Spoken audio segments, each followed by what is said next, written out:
Welcome to another video where we'll talk about how to solve quadratic equations. But now we will talk about the method completing the square. So let's just review how to solve this quadratic equation over here using factoring. X squared plus 6x minus 16 equals 0. So we want to determine the factors of AC, which is in this case negative 16. The factors of negative 16 that where their sum is the b here is 6, right? So what are the two numbers that when you multiply them together, that the answer is negative 16, but when you add them together, the answer is 6. So those are 8, positive 8, and negative 2. So I can express x squared plus 6x minus 16 as x plus 8 times x minus 2 equals 0. And since the product of two numbers is equal to 0, we can equate each factor as x plus 8 equals 0 or x minus 2 equals 0. And the roots are x is equal to negative 8 or x is equal to 2. So these are the two roots of our quadratic equation. So now how do we solve this same quadratic equation but now using the method completing the square? So according to the website mathisfun.com, we can use the following steps. So step 1, divide all terms by a if a is not equal to 1. But since our a here is equal to 1, we can move to step 2. Step 2, move the number c over a, or in this case, just c, to the right side of the equation. So x squared plus 6x equals 16, right?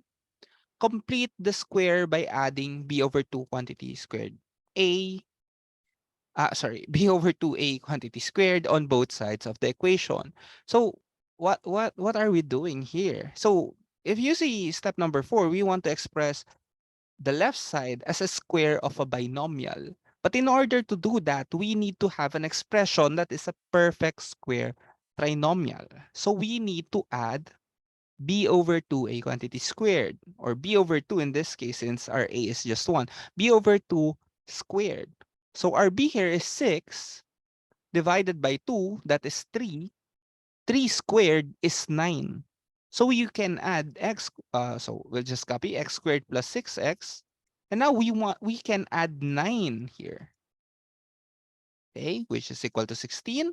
But if we add 9 on the left side, in order for this equation to still be equal, so we need also to add 9 on the right side. The additive property of equality. And now this left side of the equation, this expression here on the left side is a perfect square trinomial, and we can express as a square of a binomial. So we can express it as x plus b over 2, so 3 squared. So x plus 3 quantity squared, which is equal to 16 plus 9, 25. And now we can take the square root for the both sides of the equation. So square root of x plus 3 squared is equal to plus minus square root of 25. So we get x plus 3 equals plus minus 5. So what does plus minus mean? Well, it's just simply imagine taking the square root is taking the numbers that when you multiply together, the answer is the number here under the square root, which is 25. So 5 times 5 is 25, but also negative 5 times negative 5, that is also 25. So we need to take the positive 5 and negative 5. So that's just what it means, the plus minus 5. So so subtract the number that remains on the left side to find x. So we want x is equal to something. So we can say x is equal to negative 3 plus minus 5. So, or we can express it as x is equal to negative 3 plus 5, or or x is equal to negative 3 minus 5. Okay. And this negative 3 plus 5, that is just 2. Negative 3 minus 5, that is just 8. -8, sorry. So the values for our roots here is x is equal to 2 and x is equal to -8. And these two values are also the roots we determine using factoring. X is equal to -8 or x is equal to 2. So using completing the square, we also found the same roots. So now we know two methods on determining the roots. And geometrically, we can visualize this. For example, x squared plus 6x minus 16 equals 0. This first step is just move c to the right side. So x squared plus 6x equals 16. What does this mean? Well, we can imagine this as x squared and 6x and 16 as areas of squares and rectangles. So x squared is the area of a square with sides x, right? With sides x. 6x is the area of a rectangle with sides 6 and x. Okay?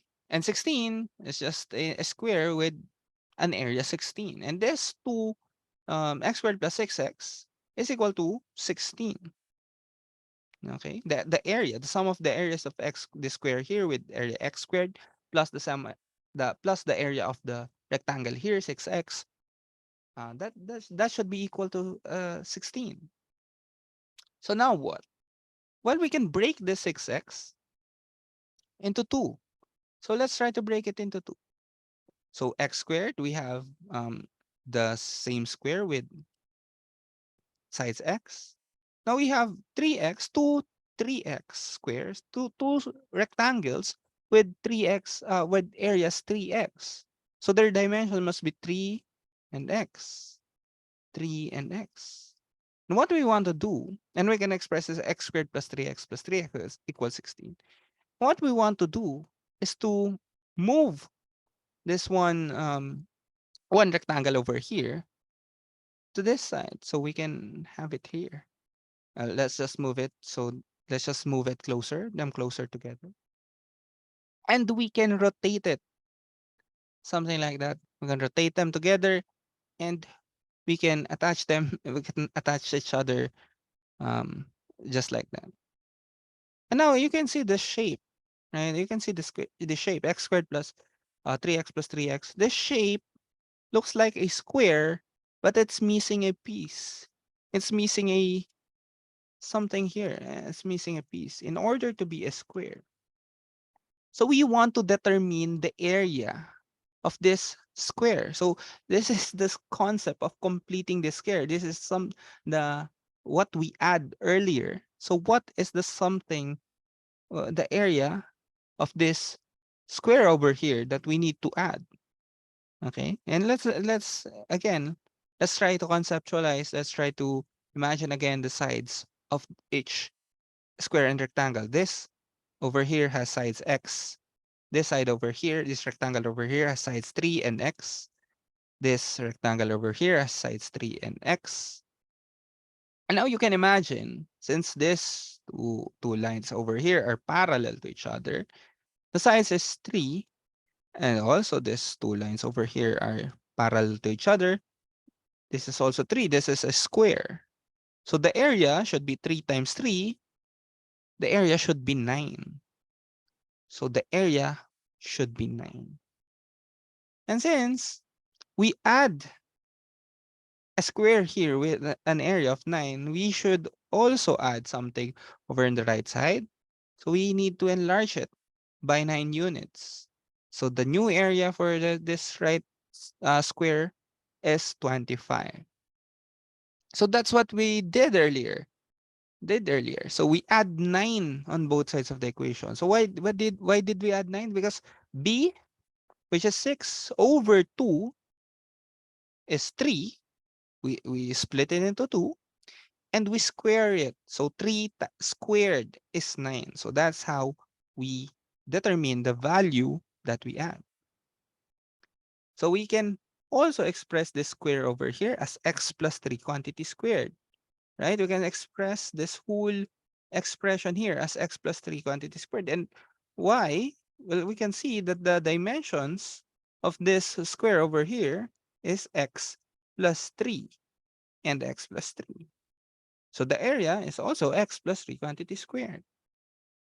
All right. So we can take, when we take the square root for both sides of the equation, we consider one of their sides. So what is the side of 25? The sides here is 5 and 5, right? So we can have x plus 3 is equal to 5. But earlier in completing the square, we also determined negative 5. X plus 3 is equal to plus minus 5. In geometry, there is no negative distance, and that's the limitation of this visualization. But it surely is helpful for us to visualize completing the square. We completed the square over here. We filled the missing piece.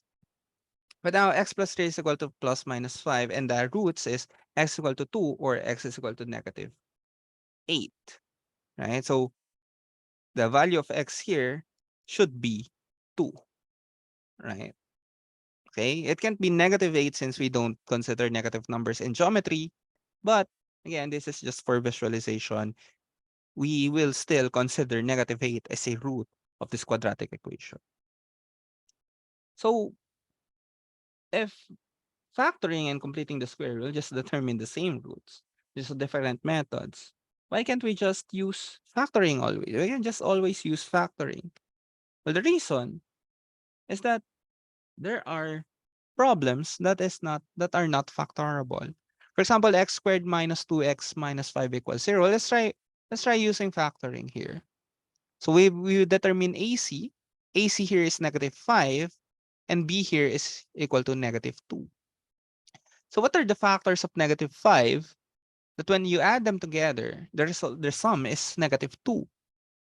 Well, there is none, right? The factors negative 5 is negative 5 and 1 and 5 and negative 1, but the sums are 4 and negative 4.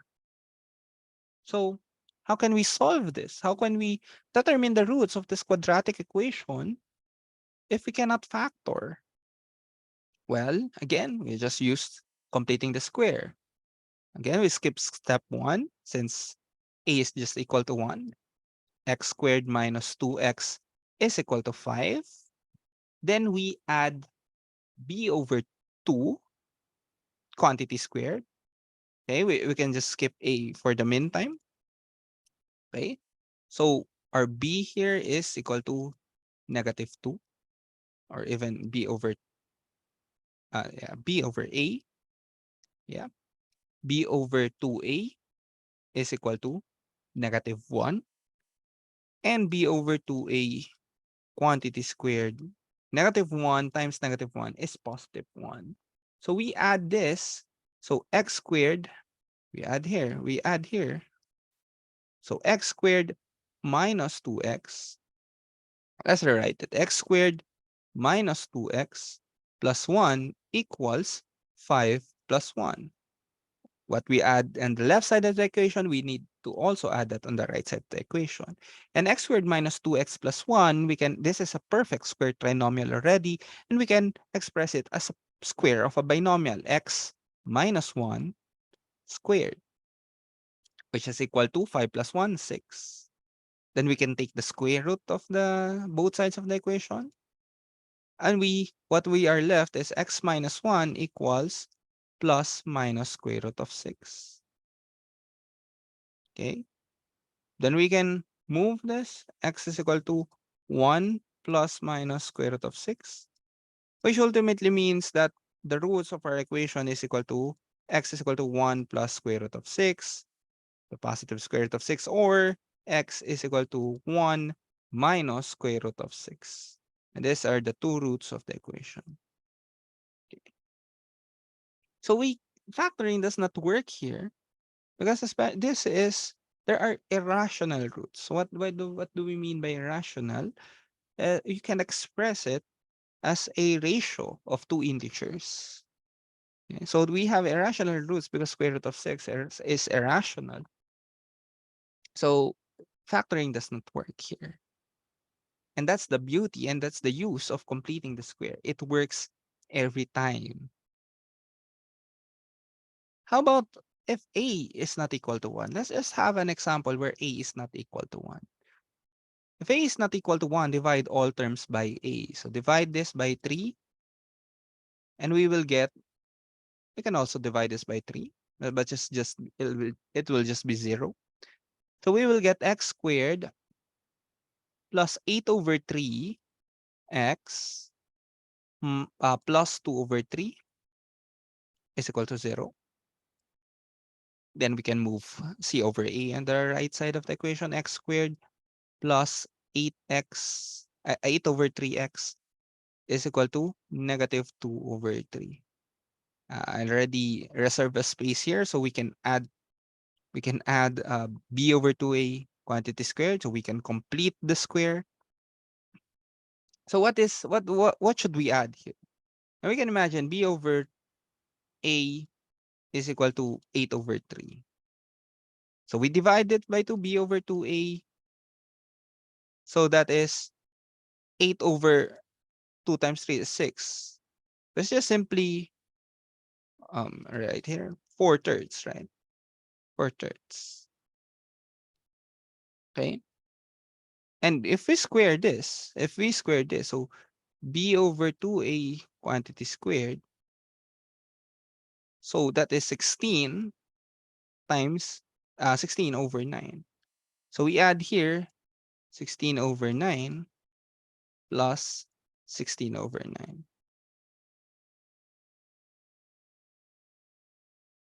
Let's just use a black pen to separate this.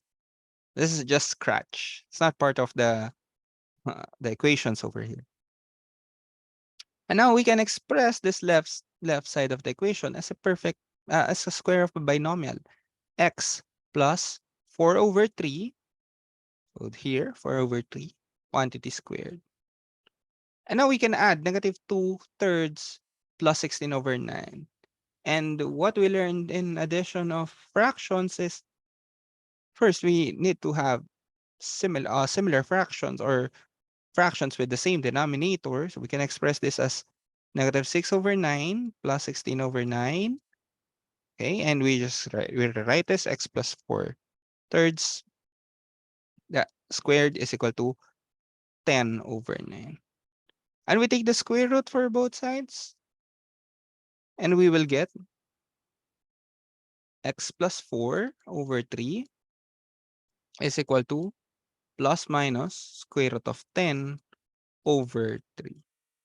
And that means, what does this mean? Well, we can have x is equal to negative 4 plus minus square root of 10 over 3. So I just combine them together because they have just the same denominator. So plus minus means x is equal to negative 4 plus square root of 10 over 3, or x is equal to negative 4 minus square root of 10 over 3. So these are the two roots for our quadratic equation, 3x squared plus 8x plus 2 equals 0. And now let's try last example. X squared plus 1 equals 0. So this just looks very simple. So we can skip step 1 since a is equal to 1. Okay, we can move c over a, or c x squared is equal to negative 1. And now, complete the square by adding b over 2a. What is the value for b here? Or b here is 0. So that just means 0 over 2 is just 0. 0 squared is 0. So we don't need to add anything. So we can skip to step 5, right? Because we did not add anything. So we skip to step 5, take the square root on the both sides of the equation. So we get, let's just rewrite it. So is equal to negative 1. We take the square root of x squared and take the plus minus square root of negative 1. So what does this mean? This means x is equal to square root of 1, or square root of negative 1, or x is equal to negative square root of negative 1. Now, and these are the values for the roots. But if we think about it, this is not defined in the set of real numbers because there's no number that when you multiply it to itself, right, you will get -1. So what mathematicians did is we expressed or they expressed this square root of -1 as x is equal to I, or x negative square root of -1. So negative I. I is equal to square root of -1. So that means I squared is equal to -1. So this is part of the larger set, which is the complex. And I is the imaginary part of the number. So imaginary numbers or complex numbers will be discussed, or will be tried to we will try to discuss that in the succeeding um, videos. But next video is where we imagine, what if there's just a formula because we want to something x is equal to something. What if there is just a formula that you can automatically solve for the roots of the equation? No need for something equation. We just plug in a, b, and c. That's what we'll talk about on the next video. You can like and subscribe and comment if you have questions and suggestions about the lessons. See you.